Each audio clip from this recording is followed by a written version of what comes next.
Joe and Sharon Rudy. I slept on their couch 3-4 nights a week for about a month and a half. Finally, they were threatened that they would burn our apartment complex down unless I got out. Bear Bryant walked up to me and paid me a compliment. 1967. And he said to the group, "This is just the kind of nigger boy that we need."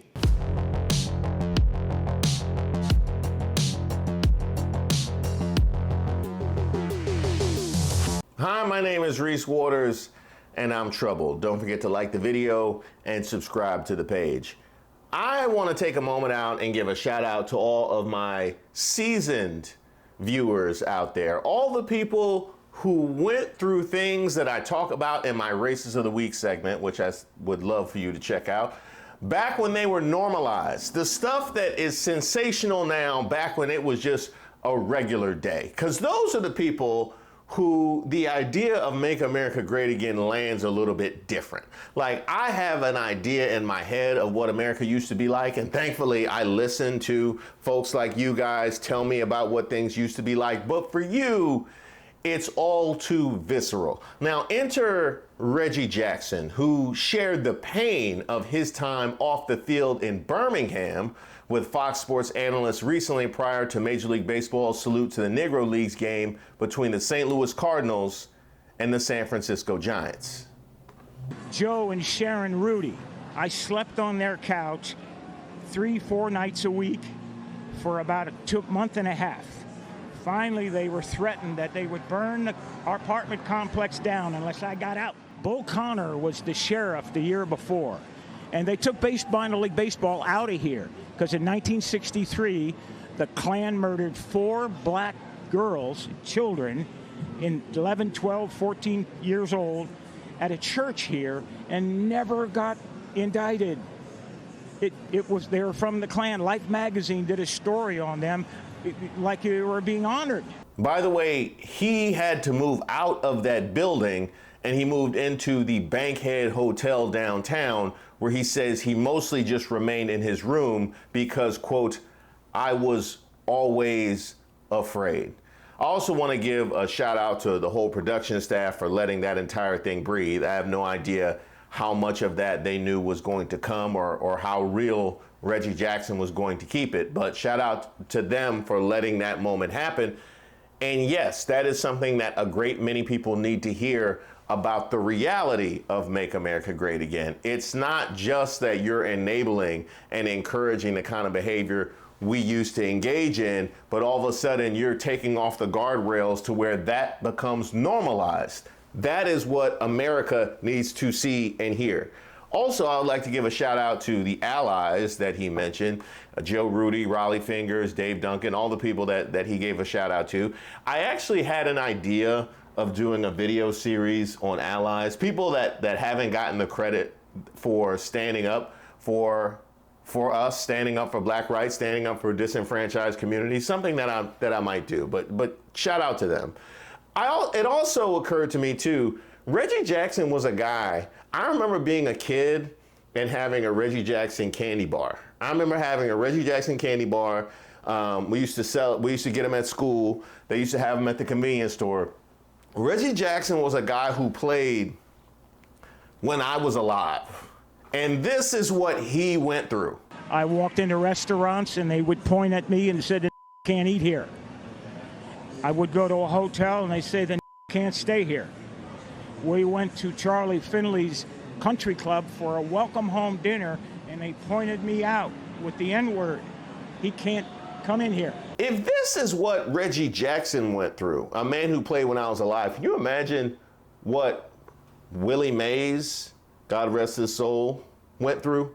Can you imagine what he went through? Can you imagine what Hank Aaron, chasing Babe Ruth, went through? And of course, Jackie Robinson. I mean, I don't think anybody could compare to the treatment that Jackie Robinson went through. By the way, there was more. He also spoke about legendary Alabama Crimson Tide coach Paul Bear Bryant, whose son was the A's general manager being in the stands the day he hit a few triples. After the game, Jackson said the Alabama coach came into the locker room and spoke with him. I hit 2 triples in the game, and I could run like a deer. And Bear Bryant walked up to me and paid me a compliment. 1967. And he said to the group, "This is just the kind of nigger boy that we need in order to compete with Bo, Woody, Ara, and Johnny." He meant it as a compliment.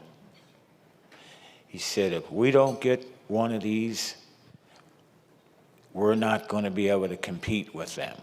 And about a few months later, USC came here with Sam Cunningham and beat Alabama 42-10. That was the most impactful thing that happened to me. Now here's what's so wild about that story. He wasn't even angry.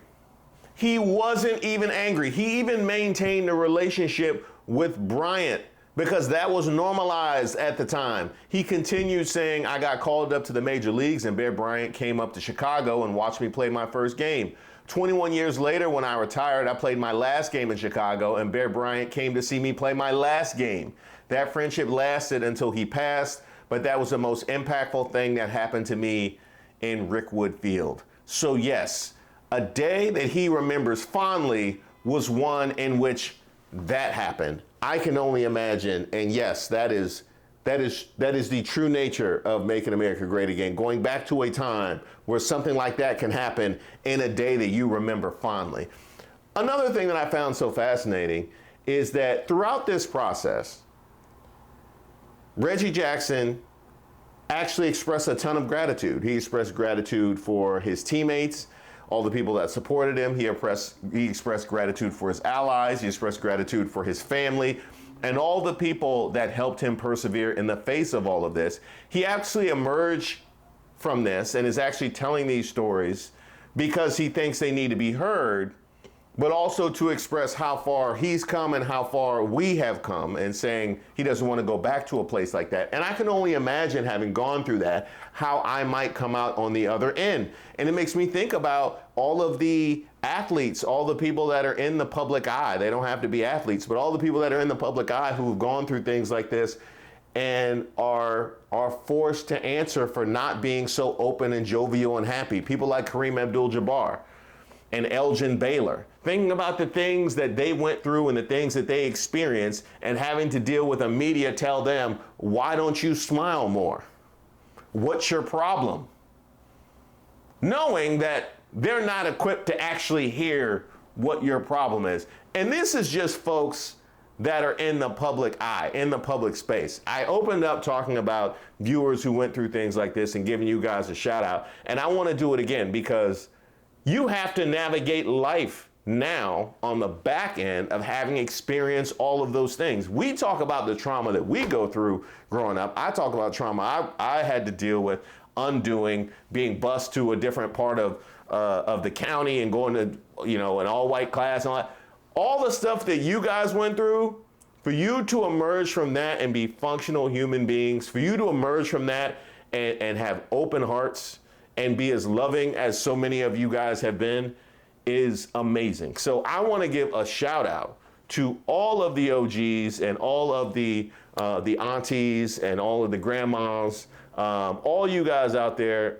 Much love, and thank you guys for paving the way. We need to hear stories like this. So shout out to Reggie Jackson as well. Don't forget to like the video and subscribe to the page. There'll be more when that came from.